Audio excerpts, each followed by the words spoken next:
علی بھائی، آج کا آخری سوال ہے۔ میں نے ایک سرکاری ادارے میں ملازمت کے دوران رشوت اور دیگر ذرائع سے خوب حرام کا مال کھایا ہے، لیکن اب مجھے اپنے گناہوں پر سخت شرمندگی ہے اور توبہ کر کے نئی زندگی کا آغاز کرنا چاہتا ہوں۔ لیکن مسئلہ یہ ہے کہ حرام مال کھانے کے گناہ کبیرہ سے توبہ کا طریقہ کیا ہوگا؟ دیکھیں یہ بہت بڑی آزمائش ہے میرے لیے بھی اس سوال کو ایڈریس کرنا۔ اس کی وجہ یہ ہے کہ لوگ پوری زندگی 900 چوہے کھاتے رہتے ہیں، اینڈ پہ حج پہ چلے جاتے ہیں اور وہ کہتے ہیں وہ 900 چوہے کیسے معاف ہوں گے۔ جہاں تک حقوق اللہ کا تعلق ہے وہ تو ایک جملے سے معاف ہو جائے گا کہ اللہ تعالیٰ کی طرف آپ رجوع لائیں شرمندگی کے ساتھ اور آئندہ گناہ نہ کرنے کا پکا عہد کرنا۔ حقوق العباد کا معاملہ بہت ٹف ہے، اور یہ جو مسئلہ پوچھ رہے ہیں یہ حقوق العباد کا ہے، یہ حقوق اللہ کا نہیں ہے۔ اور یہ بھی یاد رکھیے گا کہ اسلام میں ہر گناہ کی توبہ کا طریقہ دوسرے سے مختلف ہے۔ چوری کی توبہ یہ نہیں ہے کہ آپ نے جس کا مال چرایا اس کے ہاتھ میں جا کے مال رکھ دیں تو توبہ قبول ہوگی۔ یہ صرف اس وقت تک ہے جب تک وہ اپنا کیس لے کے جوڈیشری میں نہ جائے۔ ایک بندے کا مال چوری ہوا، ابھی اس نے جوڈیشری میں اپنا کیس نہیں لے کے گیا، تھانے میں کوئی رپورٹ نہیں کروائی، آپ کو رات کو شرمندگی ہوئی، آپ جا کے چور کا مال واپس کرتے، چور جو ہے وہ جا کے جس کا چوری کیا واپس کرتے۔ لیکن ونس کیس رپورٹ ہو گیا، لوگوں کو پتہ چل گیا، عدالت تک بات پہنچ گئی، اب آپ لاکھ کہیں مجھ سے 10 گنا بھی لے لو لیکن مجھے سزا نہ ہو، نہیں، اب جو ہے اسلامی حدود لگے گی کہ آپ کا ہاتھ کاٹا جائے گا، جو سورۃ المائدہ کے اندر ہے۔ ہاتھ کٹوائے بغیر آپ کی توبہ قبول نہیں ہے۔ اس طریقے سے قتل کی توبہ کا بھی ایک طریقہ قرآن میں ہے۔ قتل کی توبہ تو آپ کو ڈبل کرنی پڑتی ہے، اس اعتبار سے کہ اللہ کی طرف توبہ کرتے وقت اس کی پلنٹی بھی دینی پڑتی ہے کہ ایک غلام آزاد کریں گے۔ غلام نہیں آزاد کر سکتے تو 60 جو ہے وہ آپ مسکینوں کو کھانا کھلائیں گے، یہ 60 مسلسل روزے رکھیں گے، یہ اللہ کا حق پورا کریں گے۔ اور مقتول کا حق یہ ہوگا کہ اگر وہ بلڈ منی ڈیمانڈ کرتا ہے یعنی دیت، تو 100 اونٹ کے برابر، یعنی آج کی آپ سمجھ لیں 2 سے 2.5 کروڑ روپیہ بنتا ہے۔ اگر آپ 1.5-2 لاکھ کا بھی ایک اونٹ لگائیں یا بہت بھی کر لیں تو 1 لاکھ کا تو لگتا ہے 1 کروڑ تو بن ہی جائے گا۔ ابو داؤد میں حدیث ہے کہ 100 اونٹ دیت ہے، بلڈ منی دیں گے، اور وہ بھی اس صورت میں اگر وہ ایگری کرے، اور اگر وہ کہے کہ میں قتل کے بدلے میں قتل کرواؤں گا، تو پھر آپ جب تک قتل نہیں ہوتے نا قتل کے بدلے میں، آپ کی توبہ اس حوالے سے قبول نہیں ہوگی جب کیس جوڈیشری کے اندر آ جاتا ہے اور آپ پکڑے جاتے ہیں۔ تو اب یہ حرام مال والا جو مسئلہ ہے یہ بہت کریٹیکل ہے۔ اس میں اگر کوئی یعنی ایک سرکاری ادارے میں XYZ کوئی بھی ادارہ ہو سکتا ہے، اس کے اندر ملازمت اختیار کی ہوئی ہے، چاہے جائز کام کرنے کے لیے چاہے ناجائز کام کرنے کے لیے، دونوں صورتوں میں اگر وہ کسی سے رشوت لیتا ہے تو ظاہر ہے وہ حرام کا مال کھا رہا ہے، کیونکہ وہ اس پوسٹ پہ جو بیٹھا ہے اس کام کرنے کی آلریڈی وہ تنخواہ لے رہا ہے۔ اب ایکسٹرا جو پیسے لے گا وہ حرام ہوں گے۔ بخاری اور مسلم دونوں میں حدیث ہے کہ نبی علیہ السلام نے عاملین زکوٰۃ مقرر کیے ہوئے تھے جو جا کے زکوٰۃ کلیکٹ کرتے تھے لوگوں سے، بھیڑ بکریوں کی زکوٰۃ۔ اب جب لوگوں سے وہ کلیکٹ کرتے تھے تو لوگ ان کو بیت المال کے لیے زکوٰۃ کی بھیڑ بکریاں بھی دیتے تھے، ساتھ ایک آدھ بکری کسی کو گفٹ دے دی۔ اب جب وہ آ کے نبی علیہ السلام کے پاس بیت المال میں زکوٰۃ جمع کرواتے تھے تو کہتے تھے یہ تو وہ ہے جو ہم نے زکوٰۃ کلیکٹ کیا اور یہ مجھے گفٹ ملا ہے۔ تو نبی علیہ السلام فرماتے تھے کہ جاؤ اپنے ماں باپ کی گود میں جا کے بیٹھو، میں دیکھتا ہوں تمہیں وہاں پہ کون گفٹ دیتا ہے، تمہیں اس پوسٹ کی وجہ سے گفٹ ملا ہے، یہ بھی بیت المال میں آئے گا۔ یہ ایک جنرل حدیث ہے جو سب کو کور کرتی ہے کہ جس شخص کو سرکاری پوسٹ کی وجہ سے کوئی گفٹ بھی ملا ہے وہ حکومت کے خزانے میں جمع کروائے گا، کیونکہ اگر وہ اس پوسٹ پہ نہ ہوتا اس کو کوئی گفٹ نہ دیتا۔ اگر کوئی فوڈ انسپیکٹر نہ ہو تو کس نے اس کے گھر جا کے جو ہے وہ اتنے کلو مرغی اور اتنے کلو قیمہ جا کے دینا ہے؟ ہمیں تو نہیں کوئی آ کے دیتا، دیو بھی نہ میرا کو لے کے پہنچ جاؤ میرے گھر۔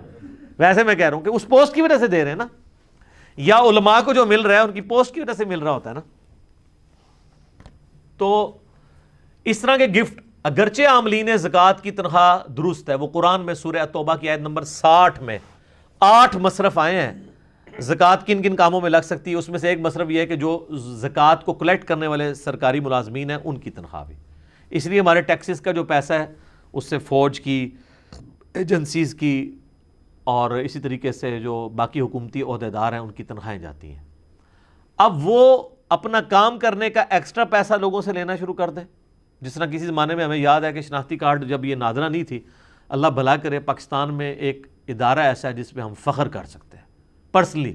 انہوں نے آ کے کم از کم کسی ایک کام کو تو سٹریم لائن کیا ہے نا.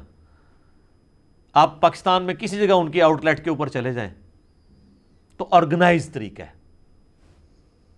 نادرہ جب تک نہیں تھی نا, اور آپ کو اپنے تھانے کچہریوں سے شناختی کارڈ وہ ہاتھ کا لکھا ہوا, ہمارا تو پرانا وہی تھا 19 آپ سمجھ لیں آلموسٹ 98-99 کے اندر ہم نے جا کے وہ بنوایا تھا.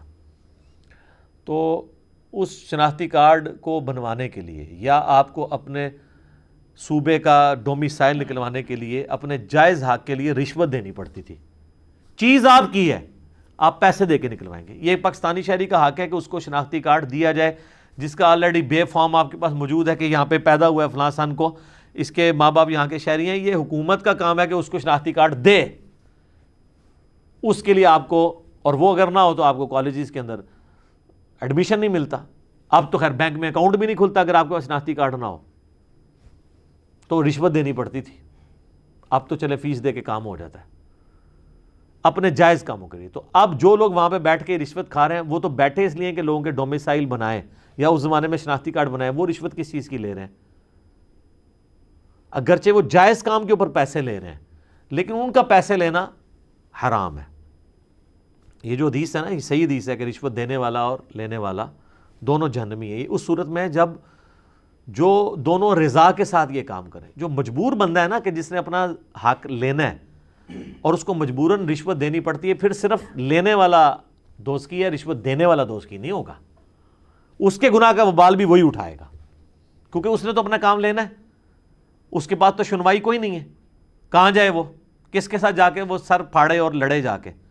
تو اس طرح کے سارے کاموں میں لوگ رشوتیں لیتے ہیں.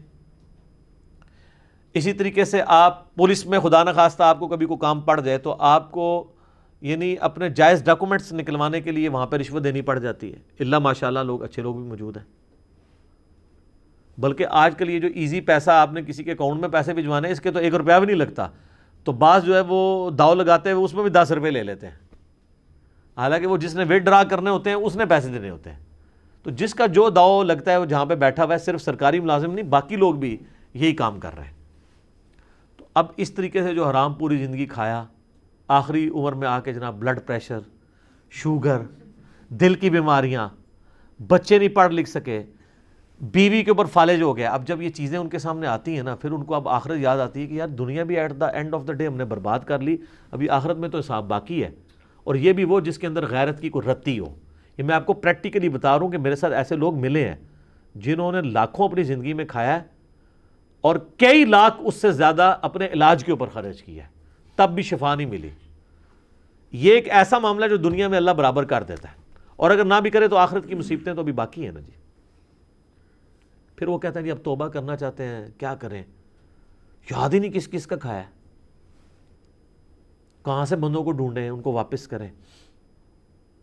تو یہ ظاہر ہے کہ مشکل ایک کام ہو جائے گا. اور پھر بندے بھی ڈھونڈ لیں تو کھایا اتنا ہے کہ وہ کیسے واپس کریں, کھا کے وہ کر چکے ہیں. تو پھر تو میرے بھائی پھر معاف ہی کروانا پڑے گا. دنیا میں نہیں ہوگا تو آخرت میں تو پھر بڑے عجیب و غریب طریقے سے معاف ہونا ہے. وہ صحیح مسلم میں حدیث ہے کہ دنیا میں کسی نے کسی کا حق دبایا تھا, کسی کو ناجائز مارا تھا, یا کسی کو دھمکی دی تھی, یا کسی کے ساتھ مار پیٹ والا معاملہ کیا تھا, گالی گلوچ والا معاملہ کیا تھا, تو وہ لوگ حق لینے کے لیے اللہ کی بارگاہ میں آئیں گے اور انسان پہاڑوں نیکیوں کے ساتھ اللہ کی بارگاہ میں ہوگا. ایک بندہ آئے گا, وہ کہے گا جی میرے ساتھ اس نے یہ کیا تھا, تو اللہ کہے گا آج تو اس کے پاس کچھ نہیں دینے کو, تو آج کی کرنسی تو ہے نیکیاں, تم اس کی اتنی نیکیاں لے جاؤ. کرتے کرتے اس کی ساری نیکیاں ختم ہو جائیں گی. ابھی بھی لوگ باقی ہوں گے جنہوں نے حق لینا ہوگا. اب وہ کہیں گے اللہ نیکیاں تو ختم ہوگی. اللہ کہے گا اب پھر یہ ہے کہ تمہارے گناہ اس کے کھاتے میں ڈالتا ہوں, تمہارے گناہ کم کرنے. وہ لوگ جنت میں چلے جائیں گے جو مظلومین ہوں گے, اور جو حاجی نوازی صاحب ہیں ان کو اوندھا منہ کر کے دوزخ میں ڈال دیا جائے گا. یہ سر صحیح مسلم ہے, یہ کہانی شریف نہیں ہے. یہ بہت سینسٹیو ایشو ہے. اس طریقے سے بعض لوگوں کا سورس آف انکم ہوتا ہی 100% حرام ہے, جیسے جنید جمشید صاحب کے ساتھ ہوا تھا. آپ کو پتہ ہے نا جب انہوں نے اپنی لائف بدلی ہے تو ان کے لیے مصیبت کھڑی ہو گئی تھی. میں تو سارا کمائی جتنی اس کا ڈومیننٹ پورشن ہے وہ تو میں نے یعنی گانوں کے ذریعے ہی کیا ہے. تو وہ خود بتاتے ہیں تقی عثمانی صاحب کے پاس گئے کہ سر کوئی اس کا حل نکالیں. ویسے فقہ حنفی والے تو ایکسپرٹ ہیں حق نکالنے میں, حل کوئی نہ کوئی نکال لیں گے. بال انہوں نے اپنی جگہ ایک اجتہاد کیا, یہ اجتہاد ہی ہے ظاہر ہے, اس کے اوپر ہم دلیل تو ہمارے پاس کوئی نہیں ہے. اپنے اینڈ پہ جو انہوں نے کوشش کی تو انہوں نے کہا کہ ٹھیک ہے تم اپنے, ظاہر ہے تمہارے پاس تو اب یہی مال ہے نا جس سے تم آگے کام کر سکتے ہو, تو اسی آرام کے مال سے کوئی کاروبار کرو, اور جب اس سے کاروبار سے جو تمہیں نفع حاصل ہو اس نفع کو سائڈ پہ رکھتے جاؤ, جوڑتے جاؤ, اور جب وہ راس المال کے برابر ہو جائے جو تم نے اکویٹی جہاں پہ انویسٹ کر کے جو یعنی مثلا 1 کروڑ روپے کی انویسٹمنٹ کی تھی تو وہ منافع جب 1 کروڑ ہو جائے نا تو وہ 1 کروڑ روپیہ تم اللہ کی راہ میں صدقہ کر دو اور پھر تمہارا مال پاک ہو گیا. لیکن سٹارٹ تو اس سے لیا ہوا تھا نا.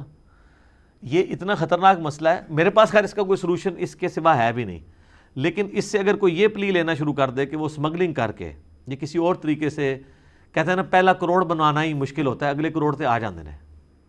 دیکھنے آپ کے یہاں پہ کئی ارب پتی لوگ ہیں, ان کو وہ لوگ اگر اپنی بایوگرافی آپ کو سناتے ہیں تو وہ کہتے ہیں کہ ہمیں تو اپنے ماں کی دوائی کے لیے بھی ہمارے پاس پیسے نہیں تھے. آج وہ جناب خربوں کے مالک ہیں.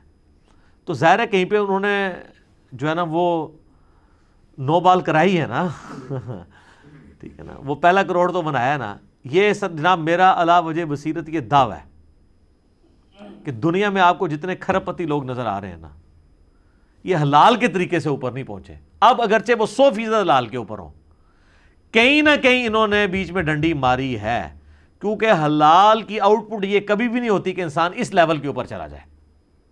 چاہے انہوں نے اپنے فائلوں کو ٹائر لگائے ہوئے ہوں, وہ اس کو غلط سمجھ نہیں رہا ہوگا, لیکن کہیں نہ کہیں اس نے اپنے معاملات کیے ہوں گے. چاہے دھونس کے اوپر کسی سے کوئی چیز ہتھیائی ہو, یا کسی دوسرے کو نیچا کرنے کے لیے اس کے خلاف پروپیگنڈا کر کے اپنی پروڈکٹ لانچ کی ہو. آپ کوئی بندہ لے آئیں اور وہ کہے کہ میں نے کچھ بھی نہیں کیا اور میں ارب پتی بن گیا ہوں, نہیں, کہیں نہ کہیں اس نے ڈنڈی ضرور ماری ہوئی ہوتی ہے. اور پھر جب آپ یہ بات کریں گے کہ نہیں جی اللہ چاہے تو حلال میں برکت نہیں دے سکتا. جناب حلال کو دنیا سے ہونی آیا ہے.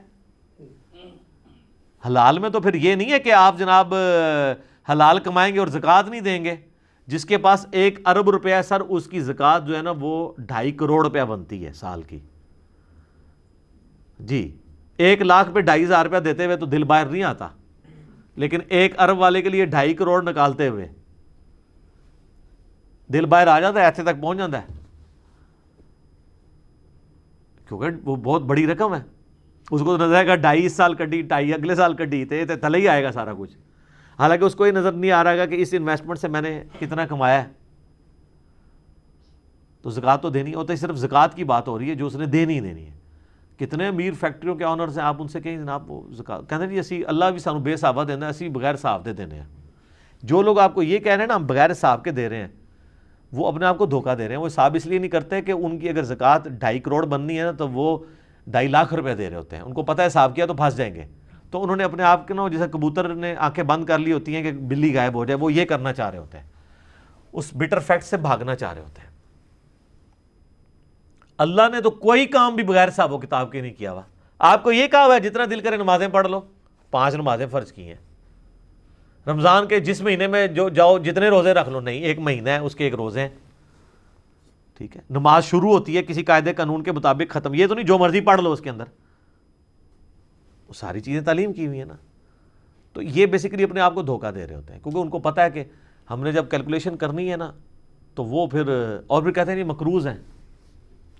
جناب دنیا میں جتنے کروڑ پتی لوگ ہیں مقروض ہی ہیں, کیونکہ انہوں نے اگر ایکویٹی جو ہے وہ 10 کروڑ لگائی ہوئی ہے تو ڈیٹ 15 کروڑ اٹھایا ہوا ہے, یعنی راس المال ان کا 10 کروڑ ہے تو ادھار جو ہے انہوں نے 15 کروڑ اٹھایا ہوا ہے, 25 کروڑ کی انویسٹمنٹ ہے. تو وہ کہتے ہیں نہیں ہم تو مقروض ہیں, ہم پہ تو زکوٰۃ بنتی نہیں ہے, ٹھیک ہے نا جی. ان سے پوچھیں نہیں کتنے مقروض, کہتے ہیں 15 کروڑ کے مقروض ہیں. تو انویسٹمنٹ کتنی ہے, وہ کہتے ہیں 10 کروڑ کی. تو کہتے ہیں آپ نکالیں 15 میں سے 10 تو 5 کروڑ تو ہم نے دینا ہے. حساب کرنا ہی بھول جاتے ہیں. جناب انویسٹمنٹ 10 کروڑ کی نہیں ہے, 25 کروڑ کی ہے.